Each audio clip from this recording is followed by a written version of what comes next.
Olá pessoal, professor Vimerson Dantas, com vocês novamente, agora com a gente na correção da prova de agente de trânsito, do concurso da Prefeitura Municipal de Cabedelo, aqui Paraíba, e que foi realizado pela banca Educa PB. Tranquilo? Vamos para as questões para a gente comentar e ver alguns detalhezinhos dessas questões.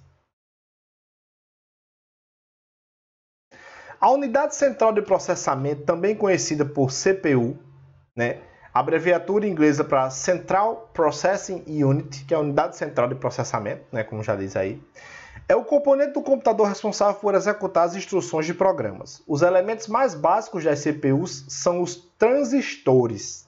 Olha só o que eles foram procurar na parte de conceitos de hardware. Foram procurar a história dos transistores. Meu Deus. Meu Deus, meu Deus. Mas, aí na minha humilde opinião, isso aí foge totalmente dos conceitos básicos. Mas, enfim, vamos lá. Os elementos mais básicos são os transistores e suas principais funções são amplificar ou atenuar a intensidade da corrente elétrica. Sobre os transistores, analise as sentenças a seguir. Então, vamos lá. A maioria dos transistores é feita de silício ou germânio, certíssimo. E muita gente conhece só por esse componente químico, só pelo silício. Mas também existem alguns transistores que utilizam o germânio como sua base. Gordon R. Moore profetizou que a quantidade de transistores que poderiam ser colocados em uma mesma área, que é justamente o tamanho, o espaço que eu colocaria os transistores, dobraria a cada 18 meses. A cada 1 ano e 6 meses seriam dobrado a quantidade de transistores. Essa quantidade de transistores, pessoal, é a responsável por aumentar a velocidade dos processadores. Então, quanto mais transistores ou transistores, o mais rápido vai ser o meu processador. Tranquilo? Mantendo-se o mesmo custo de fabricação. Essa profecia ficou conhecida como a Lei de Moore. Justamente essa lei que rege até hoje os componentes com aumento da velocidade. Tranquilo? Corretíssima. Uma das formas de tornar os computadores mais rápidos é adicionar transistores ao processador. No entanto, um dos desafios associados é que mais calor é dissipado. Por essa razão, é preciso pensar em estratégias para resfriar a CPU. Então, o que a gente precisa entender disso aí? Primeiro, está totalmente correto. Ok? Deixa eu só marcar aqui o Vzinho. Porém, o que a gente tem que entender com relação a isso é quanto mais rápido é um processador, mais ele vai precisar de ser resfriado. Quanto mais rápido é um processador, mais ele vai precisar de resfriamento. E o que a gente tem disponível basicamente hoje em dia? O velho e bom ventilador, que também é chamado de cooler. Então, eu tenho aí Deixa eu só colocar aqui, que eu tinha esquecido de colocar minha imagem. Eu tenho aí o velho e bom cooler, que serve justamente para poder trazer isso para vocês, trazer esse resfriamento para o processador. Tranquilo? Então, vamos embora, vamos para frente. Já vimos aí que as 3 alternativas estão corretas, não é isso? As 3 alternativas estão corretas, beleza? Vamos embora para a questão 17. Sobre os atalhos do programa Word, que é o pacote Office 2010, analise as seguintes afirmações. Ctrl S é um atalho para salvar um documento? Não é. Ctrl S, eu vou adicionar o sublinhado. Ok? Ctrl S adiciona o sublinhado. Ctrl K é um atalho para inserir um hiperlink? Sim, corretamente. Ctrl A é para abrir um documento? Sim. Ctrl B é um atalho para transformar o selecionado em negrito? Não. Ctrl B, deixa eu ver se eu consigo escrever aqui, é um atalho para, olha lá, salvar. Para colocar o texto em negrito, eu vou utilizar Ctrl N de navio, ok? Então tá errada. Quinta, Ctrl O é um atalho para criar um novo documento? Corretíssimo. Tranquilo, pessoal? Então, questão 17, alternativa, deixa eu ver aqui, letra 1, 2, 3, 5, letra D de dado. Tranquilo? Belezinha? Questão 18. Na última década, o paradigma de computação na nuvem tem sido adotado amplamente por empresas públicas e privadas, com o objetivo de tornar suas operações mais eficientes. Dentro desse paradigma, se destaca o armazenamento em nuvem, modelo que permite o armazenamento de dados em servidores que ficam hospedados em provedores de computação na nuvem.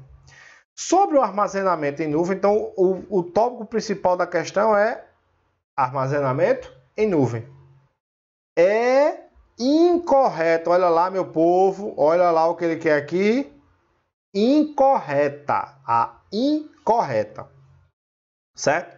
Então, os servidores da nuvem apenas, olha só, pessoal, quando vier essa história aqui de apenas, já fique de olho. Por quê? Quando eles utilizam apenas, somente, exclusivamente, né, eu vou restringir demais. E quando a gente restringe demais, termina deixando uma besteirinha de fora.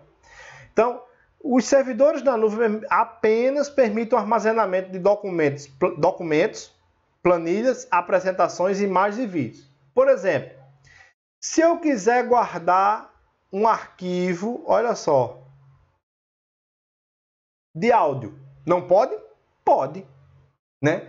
Se eu quiser guardar, por exemplo, uma planta baixa de uma residência, que é um arquivo de um software chamado AutoCAD, né? Se eu quiser, por exemplo, deixar armazenado no meu servidor, né, um arquivo com uma microfilmagem, deixa eu colocar aqui, uma microfilmagem bancária, né? Eu posso sim. Então, quando ele restringe aí, já de cara deixa a letra A como a incorreta, ok? Então, o que a gente tem que entender é, os servidores permitem armazenar todo tipo de arquivo. Todo tipo de arquivo. Tranquilo? Então, vamos para 19, né? Questão 19. Um firewall é um sistema implementado em software ou hardware que aplica uma política de segurança com o objetivo de proteger uma rede local de ameaças externas ou outros hosts. Olha só, host são outros computadores da mesma rede. Sobre os firewalls, analise as seguintes afirmações. Aí vamos lá. Todo o tráfego que entra e sai da rede passa necessariamente por um firewall? Sim. A função dele é essa. Verificar tudo que entra e tudo que sai da rede. Tranquilo? Então, primeira afirmativa está ok.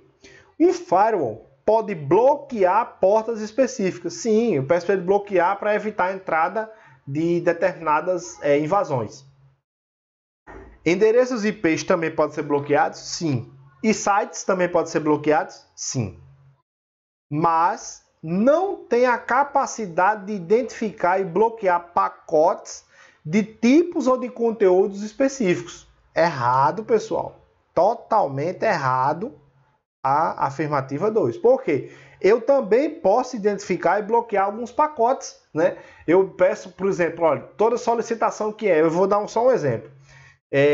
Todas as solicitações que vierem para um software de compartilhamento de arquivos, né, como alguns, agora me fugiu da memória, o torrent, por exemplo, agora lembrei, o torrent, né?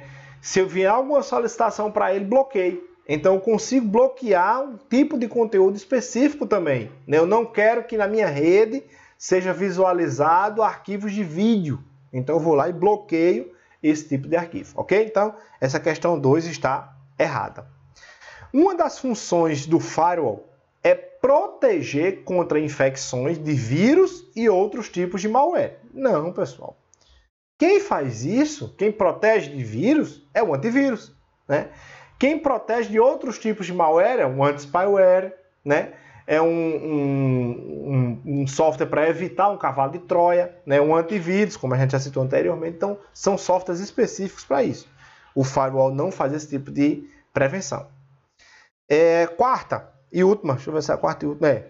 São tipos de firewall: filtro de pacote, filtro de estado de sessão, filtro de gateway de aplicação. Até aí, beleza. Porém, nessa questão aqui ele fala do gerenciamento unificado de ameaça.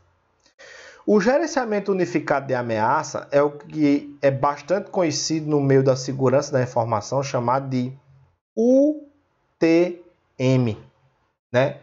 O UTM é o Unified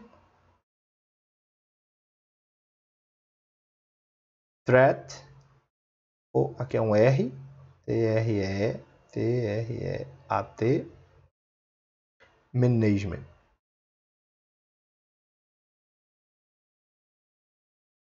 O que é isso? É um tratamento, né? Um gerenciamento de tratamento unificado. Eu tenho várias soluções de prevenção em um único dispositivo. Aí, olha só. O firewall faz parte de uma UTM. O UTM é um conjunto. É um antivírus, é um anti-spyware, é um firewall, é um conjunto, né? Nessa questão aí ele colocou como UTM, como gerenciamento unificado, seja um tipo de firewall, mas na realidade não é. O firewall está dentro dele, ok? Então, como a banca colocou aí a alternativa que engloba a 1 e a 4, né? Vamos ver. Porém, alguns alunos já me pediram, eu já mandei a referência com relação a isso aí, e teria que o gabarito ter sido alterado para a letra A, ok?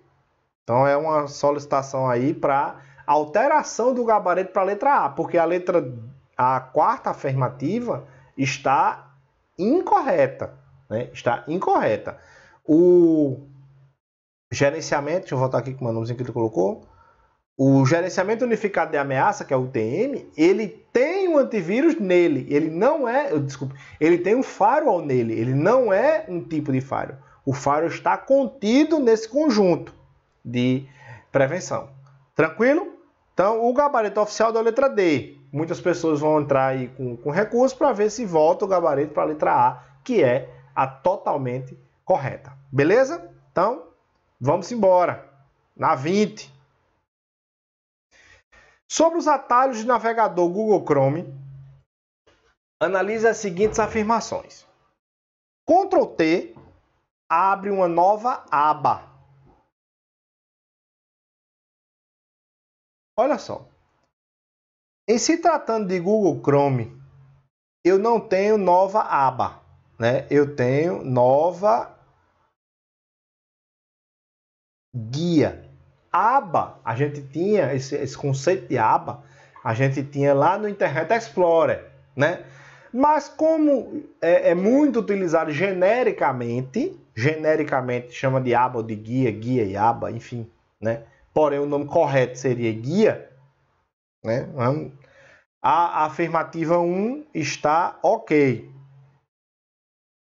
A 2, Ctrl Shift T reabre a última guia que foi fechada, não é aba, guia, sim, tomando por base o termo genérico. Ctrl N abre a aba com o status dos downloads, não. Quem faz isso aqui é Ctrl J, né, que exibe os downloads. Ctrl J abre uma nova instância, não. Quem faz isso é Ctrl N, eles só inverteram. Ctrl L permite buscar uma palavra na página? Não. Ctrl L, deixa eu colocar aqui, ó. Ctrl L. Ativa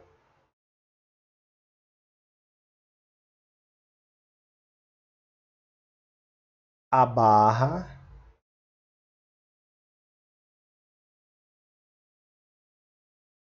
de endereço.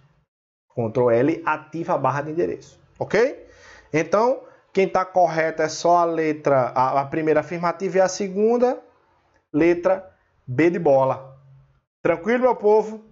Bom, espero que tenha acrescentado alguma coisa para vocês, né? Tirado algumas dúvidas que muita gente está me perguntando no Instagram e aqui também no canal do YouTube, né?